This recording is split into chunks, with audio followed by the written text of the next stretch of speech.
నా భర్త కార్గిల్ వార్లో చనిపోయారు. ఆయన ధైర్య సాహసాలకి మెచ్చి ఊరి చివరి గవర్నమెంట్ ఒక 12 ఎకరాల స్థలం కేటాయించింది. అది బాగా డెవలప్ అవడంతో కొందరు దాన్ని ఆక్రమించుకున్నారు. అడ్డెళ్లిన నా అల్లుణ్ణి కూడా లాక్కెళ్లిపోయారు. అలాగా? మరి పోలీసులు వాళ్ళు? మసీదును ఆక్రమిస్తేనే పోలీసులు ఎమ్మెల్యేలు నోరెత్తడం లేదు భయ్యా. ఊరేమైనా గొడ్డుపోయిందా? ఆ ఫైల్ ఇటీ అమ్మా. ఒక్కొక్కడికి కోర్టులో తాట తీస్తాను. వాడి పేరేంటన్నారు? మసూద్ పెహల్వాన్ భయ్యా.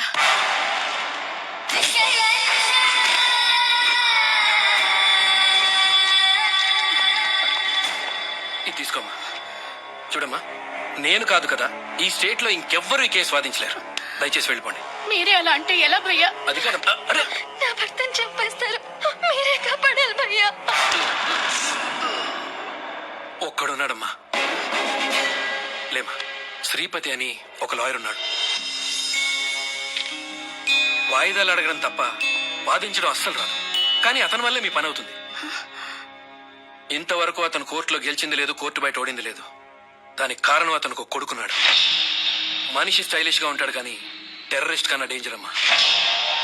ఈ కేసులో న్యాయం ఉందంటే చాలు, న్యాయం జరిగిపోద్దంతే. కానీ ఆ న్యాయం కోర్టులో ఉండదు, వాడు కొట్టే షాట్ లో ఉంటుంది.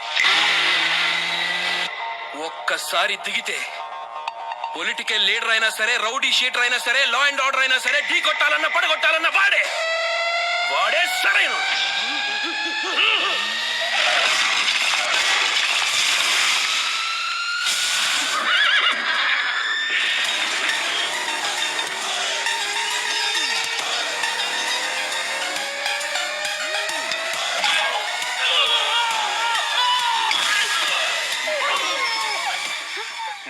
ఏం పర్వాలేదమ్మా, మా వాడు ఒక్కసారి దిగితే మొత్తం క్లియర్ చేసేస్తాడు.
అమ్మని దెబ్బడింది, ఇంకెవడవుతాడు?